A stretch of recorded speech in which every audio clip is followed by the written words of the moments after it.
আসসালামু আলাইকুম। সোনালী দিদি নমস্কার দিয়ে দেন আপনার দর্শকদের সবাইকে। তো দিদি আমাদের কলকাতা থেকে এসেছেন, শিয়ালদহ থেকে। আমাদের রামপা পরিবার কবে থেকে দেখেন আপনি? আমি 1 মাস ধরে দেখছি। 1 মাস ধরে দেখছেন। অ্যাকচুয়ালি দিদি আমাদের কাছে এসেছেন, ওনার মা অসুস্থ আছে। আর কলকাতা শিয়ালদহতে কোথায় ট্রিটমেন্ট চলছে? কোথায়? রুবি হসপিটালে চলছে। আর দুটো অ্যাকচুয়ালি ওনার যে কন্ডিশন আছে সেটা উনি নিশ্চয়ই বলবেন ওনার কথা। আমি এটুকু আপনাদের কাছে আবেদন করলাম, ওনার তিন কুলে কেউ নেই এই পৃথিবীতে, উনি আছেন আর ওনার মা, বয়স্ক মা। আর উনি তো অ্যাকচুয়ালি আমি বলতে বাধ্য হচ্ছি, আপনাদের জানিয়ে দিয়ে অবগত করছি, উনি কিন্তু শারীরিক দিক দিয়ে কিন্তু একটু পিছিয়ে আছে। ওনার একেবারে উনি পরিপূর্ণতা ওনার মধ্যে নেই। তবে আমি দিদিকে বললাম, দিদি আপনার চেয়েও অনেক আরো প্রতিবন্ধী আছে যারা বিছানা সজ্জায়, তাদের চেয়ে কিন্তু আপনি অনেকটা ভালো আছেন, উপরওয়ালাকে থ্যাঙ্কস জানান। তো আমাদের এটুকু আমরা রিকোয়েস্ট করব, আমি ওনার ব্যাংক অ্যাকাউন্ট নাম্বার এবং স্ক্যানারটা আমি দিয়ে দিচ্ছি। আপনার ব্যাংক অ্যাকাউন্ট নাম্বারটা, কাগজপত্র দেখি। ওনার রিপোর্টগুলো সবকিছু নিয়ে এসছে, আমি দেখেছি। এবং ওনার মাকে বাঁচানোর জন্য উনি যেমন চেষ্টা করছে, উনি একটা জবও করতেন, সে জব এখন বর্তমানে জবলেস। এখন পার্ট টাইম একটা জব, অল্প অল্প কিছু রোজগার করেন। তো আমি সোনালী দিদির মাকে বাঁচানোর জন্য ওনার ব্যাংক অ্যাকাউন্ট নাম্বারটা, সোনালী দিদির ব্যাংক অ্যাকাউন্ট নাম্বারটা এবং ওনার ফোনপে স্ক্যানারটা আমি অ্যাকাউন্ট আমাদের ডেসক্রিপশনে দিয়ে দিচ্ছি। আপনারা যে যতটুকু পারবেন, মানে 10 টাকা, 20 টাকা, 50 টাকা ওনাকে একটু হেল্প করুন।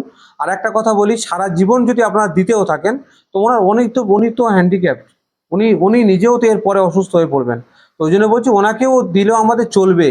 আর রামপা পরিবার তাদেরকে সাপোর্ট করে যাদের একান্ত প্রয়োজন তাদের জন্য।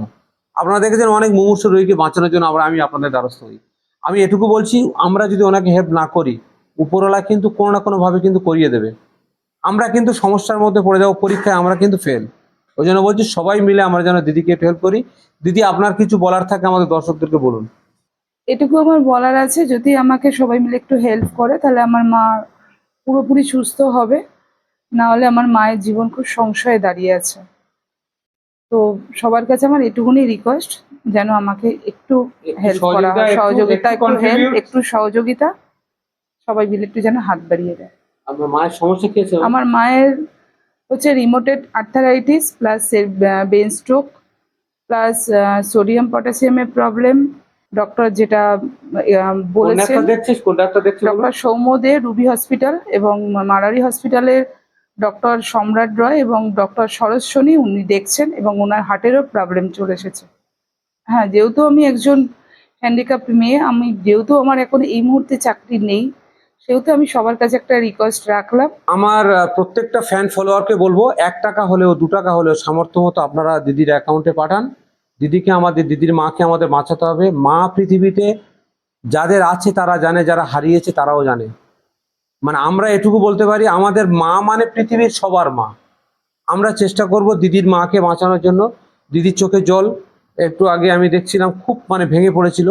তো আমি রিকোয়েস্ট করছি, আমাকে যদি আপনারা ভালোবেসে থাকেন, তো দিদির অ্যাকাউন্টে দিদির ফোনপে স্ক্যানার দিয়েছি।